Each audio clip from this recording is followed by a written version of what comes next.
Assalamualaikum warahmatullahi wabarakatuh. Salam sejahtera untuk kita semua. Perkenalkan, nama saya Dr. Sri Novalina A. Saya merupakan salah satu dosen tetap di program studi Teknologi Hasil Perikanan Fakultas Ilmu Kelautan dan Perikanan Universitas Maritim Raja Ali Haji. Video ini merupakan wujud pernyataan diri dosen dalam kerja Tridharma Perguruan Tinggi PDD UKTPT sebagai salah satu syarat dalam sertifikasi dosen. Pada kesempatan ini saya akan menjelaskan salah satu mata kuliah yang saya ampu, yaitu mata kuliah diversifikasi dan pengembangan produk hasil perikanan.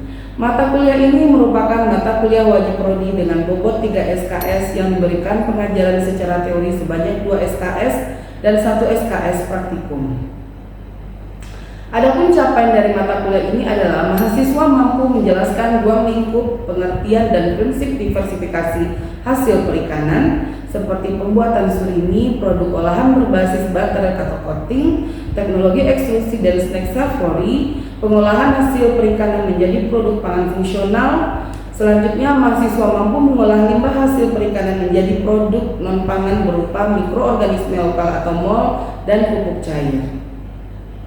Dalam bidang ini, saya menerapkan sistem pembelajaran dengan sistem DIA, Delivery Interaction dan Assessment. Delivery merupakan suatu proses yang saya lakukan dalam mentransfer keilmuan sehingga mahasiswa mampu menerima dengan baik materi yang disajikan.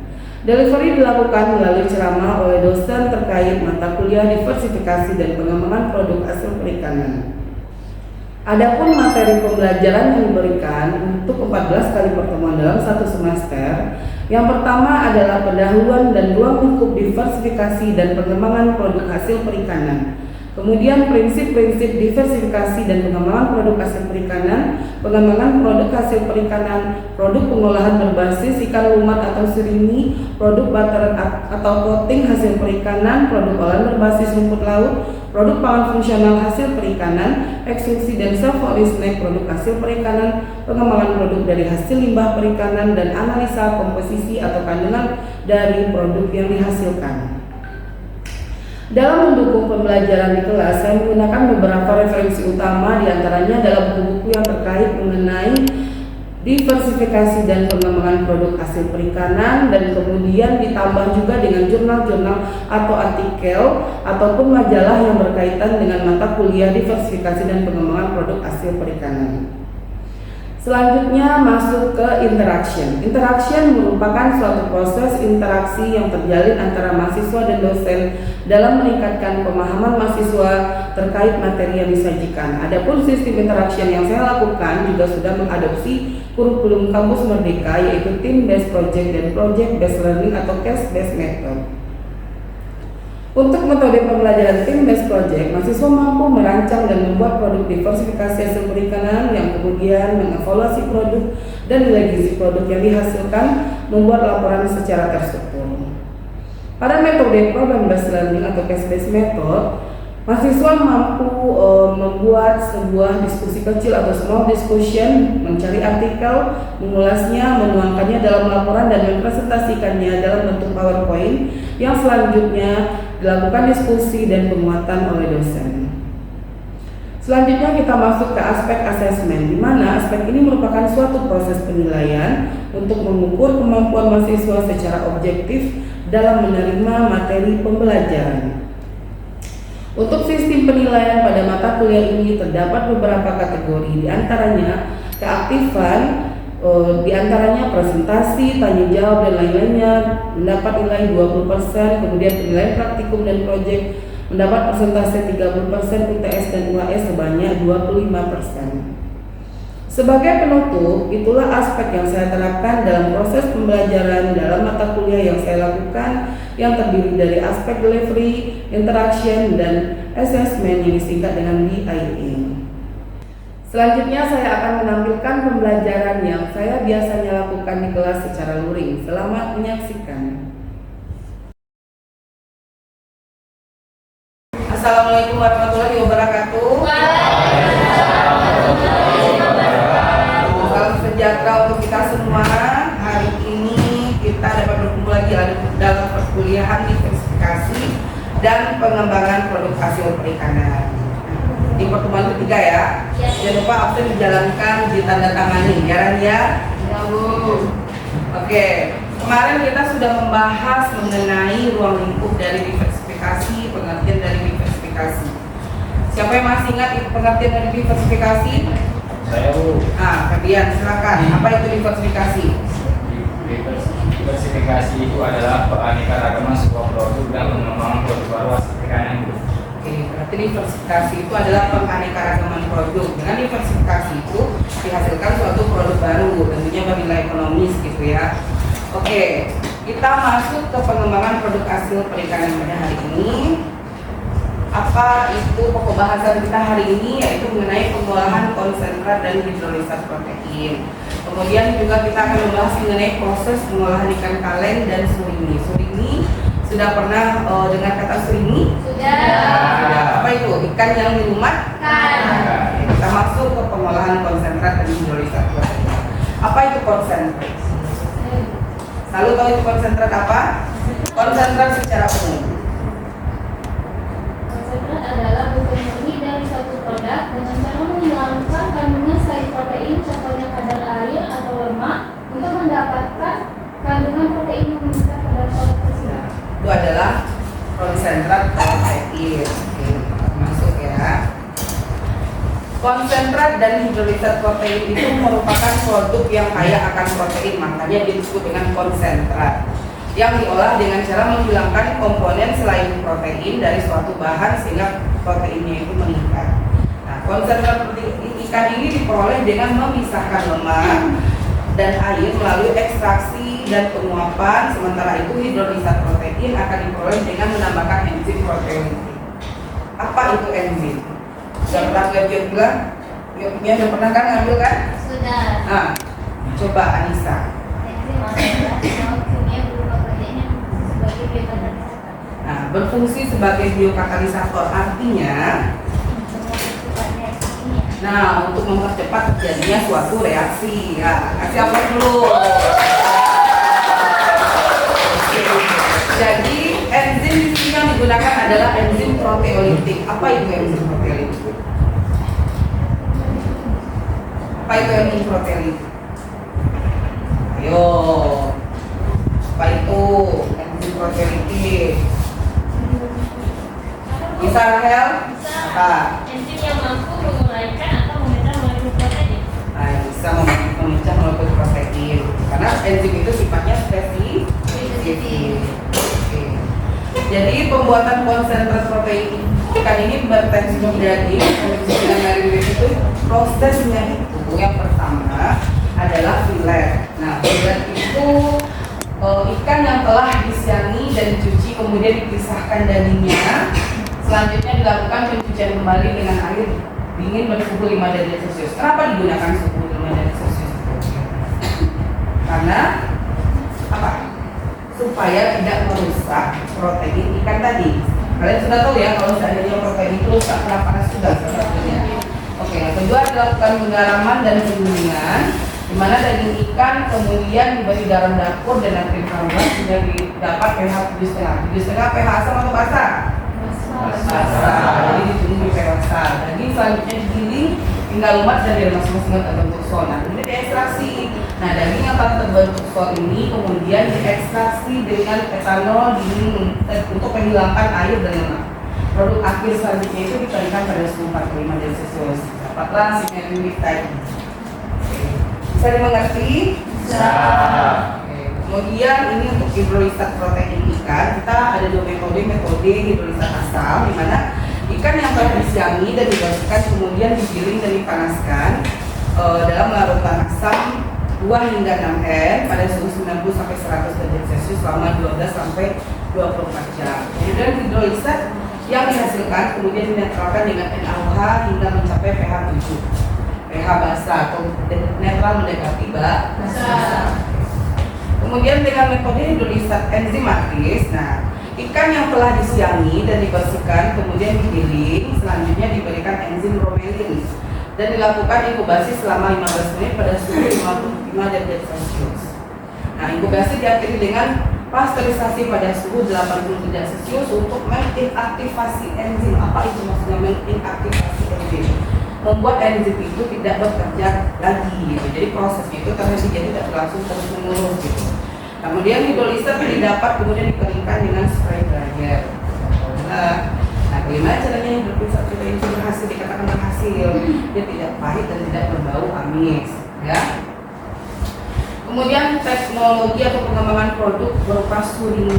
Tahu kan surimi itu ikan lumat yang biasanya yang sudah dijadikan dan diambil dari ikan dilumatkan yang nanti disimpan dalam bentuk beku lagi untuk dijadikan produk selanjutnya.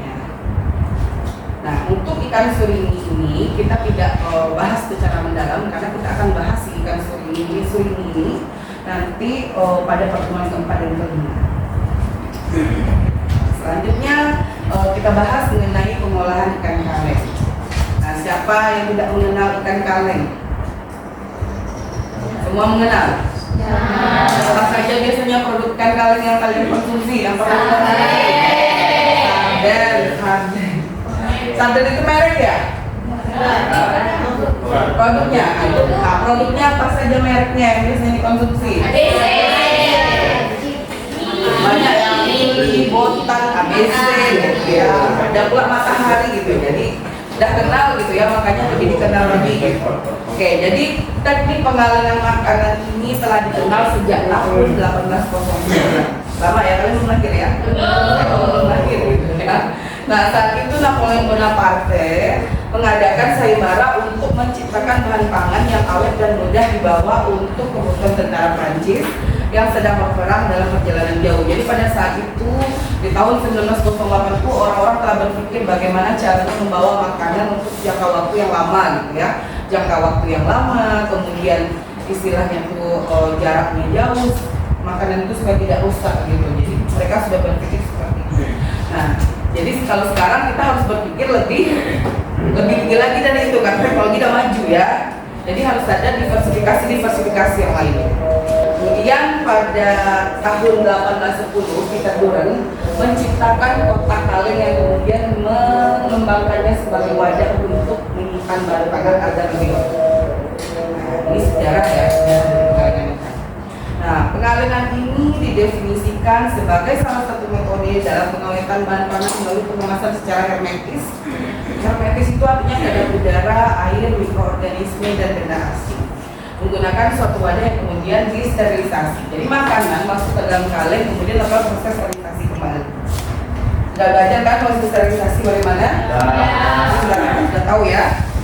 Nah, dalam pengalengan makanan, sterilisasi yang diterapkan adalah sterilisasi komersil, bukan sterilisasi mutlak. Artinya produk tidak 100% steril dari mikroorganisme, tetapi dianggap bebas dari mikroorganisme pembusuk dan patogen. Apa itu patogen?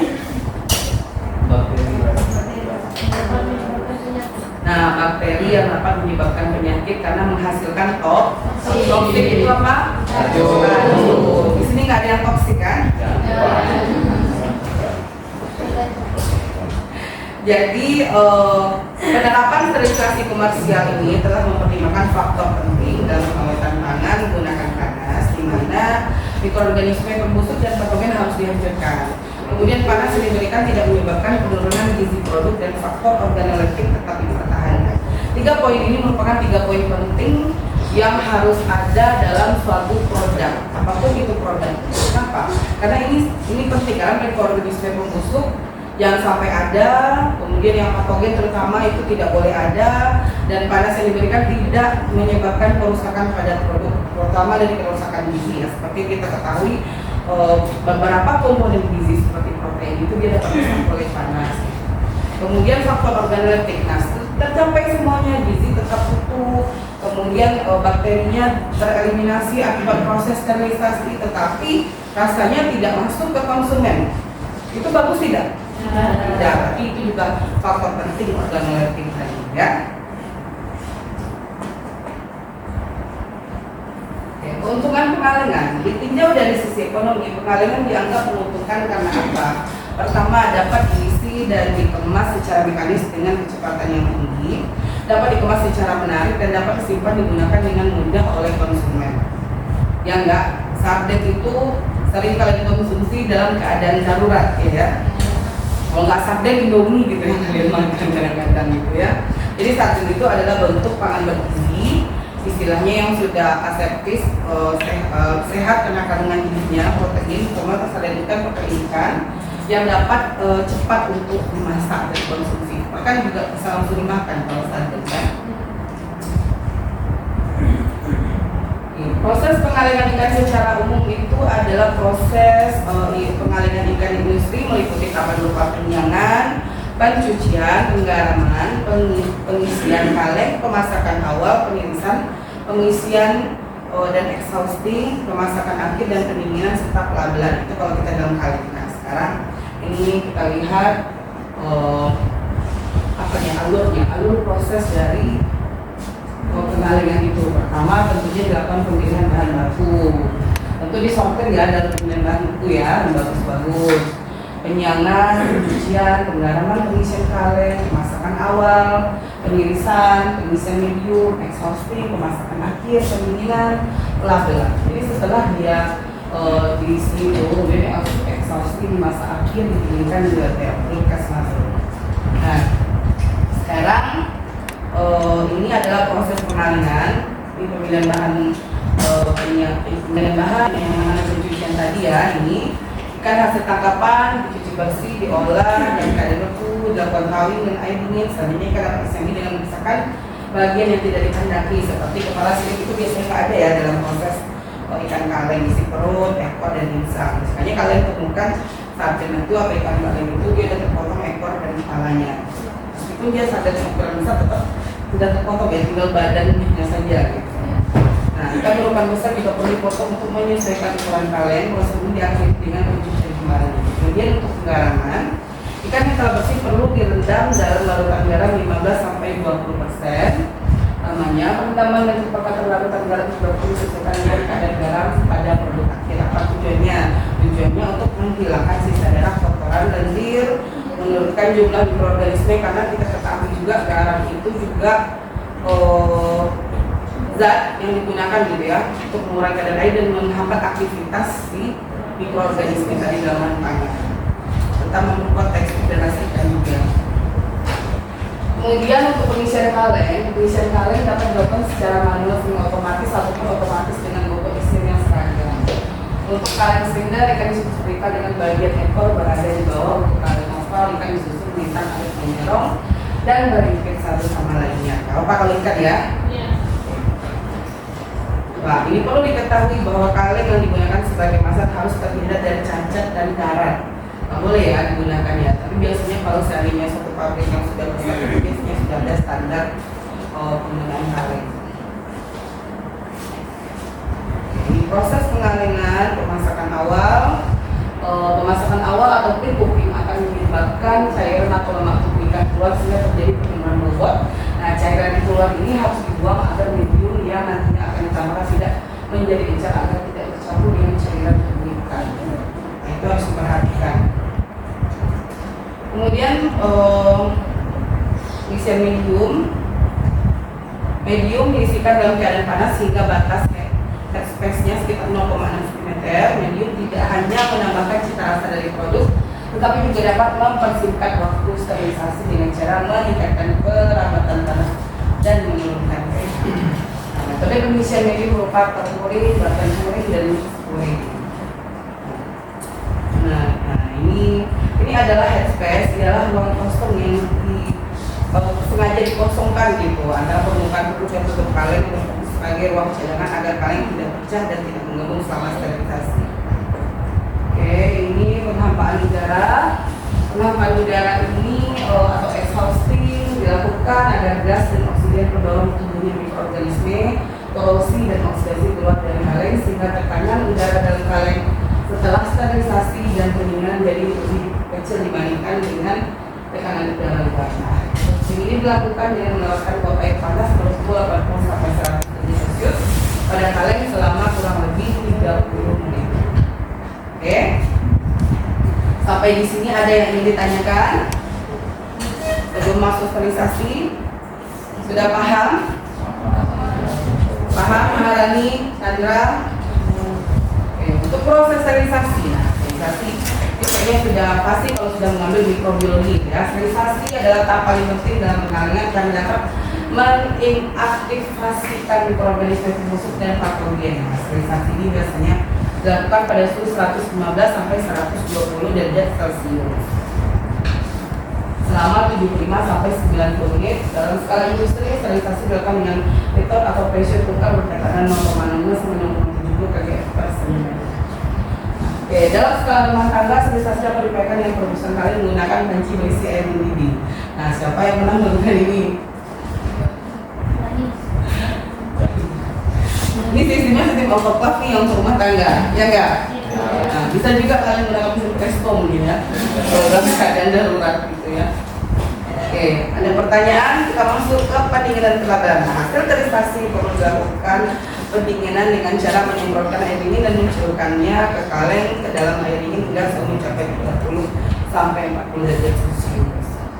Oke, ini tujuan dari pendinginan itu adalah mencegah baku, mencegah reaktivasi mikroorganisme metan panas, mencegah pengembungan penyebab karat dan mempercepat alih proses ke pelabelan dan pengemasan sekunder.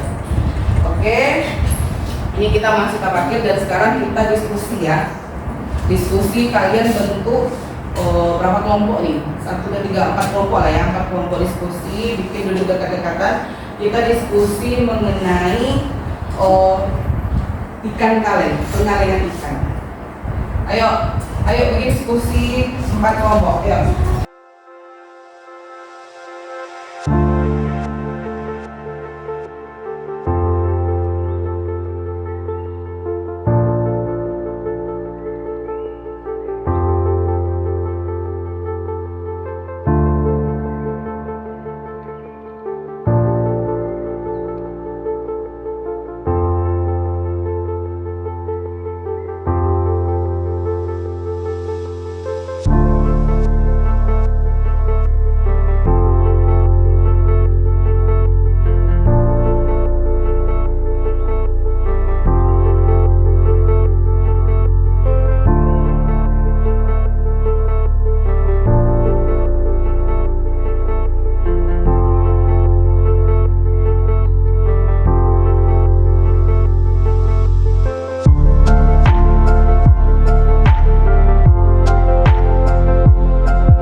Referensi produk pengalengan ini kami ambil dari jurnal dengan judul Pengolahan Rajungan Portfolio Pasteurisasi dalam Cup DPT Mulia Bahari Indonesia Kudus Jawa Tengah.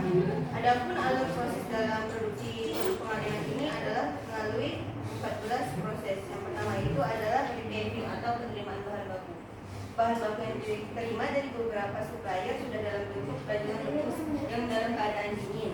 Kemudian tahap kedua adalah sortir, yaitu pemisahan daging merah dengan daging putih berdasarkan jenis dan ukuran daging rajungan.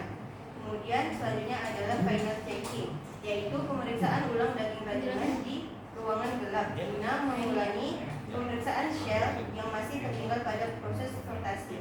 Kemudian yang keempat adalah metal detecting, yaitu untuk memastikan tidak terdapat logam dalam daging. Selanjutnya adalah mixing, yaitu proses pencampuran daging dari satu supplier dengan supplier yang lainnya untuk mendapatkan daging dengan kualitas dan penampilan yang baik. Kemudian 6 yaitu filling, yaitu proses memasukkan daging ke dalam cup dengan susunan tertentu sesuai dengan jenis produknya. Kemudian weighing, yaitu proses penyimpanan berat produk daging dalam cup. Kemudian sealing cup, yaitu untuk memastikan tidak ada lagi udara yang berada dalam kemasan itu sehingga bisa tidak ada lagi pertumbuhan mikroorganisme. Yang selanjutnya adalah coding, yaitu tinta yang digunakan warna hitam, tahan air dan sesuai dengan standar perusahaan. Proses selanjutnya adalah pasteurisasi. Pasteurisasi dilakukan dengan perebusan atau pemasakan daging dalam cup pada tank pasteurisasi pada suhu 186 derajat Fahrenheit sampai 189 derajat Fahrenheit selama 155 menit. Kemudian pendinginan.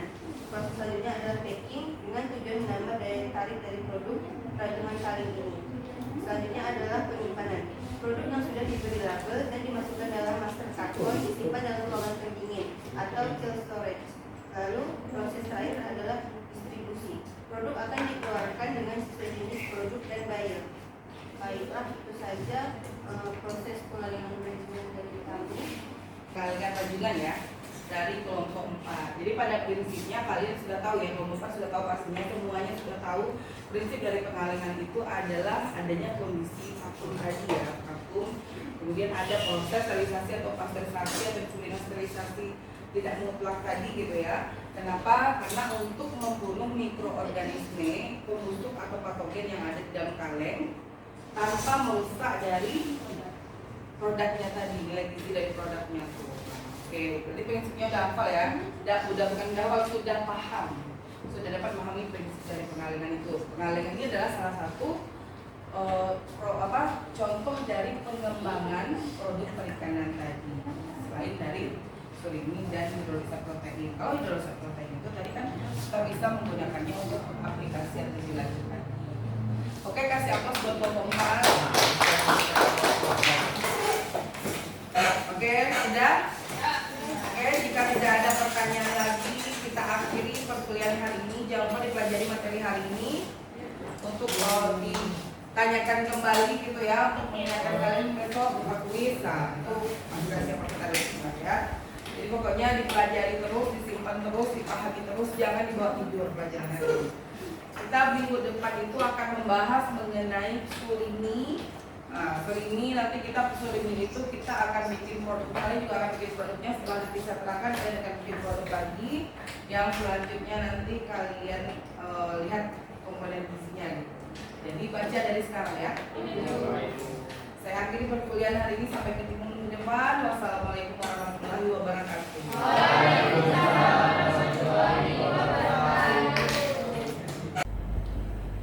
Demikianlah video PDD UKT-PT bidang pengajaran. Terima kasih kepada semua pihak yang terlibat, Kementerian Pendidikan, Kebudayaan, Riset dan Teknologi, Panitia, Sabdos Universitas Maritim Raja Ali Haji, teman sejawat, atasan dan mahasiswa. Wassalamualaikum warahmatullahi wabarakatuh.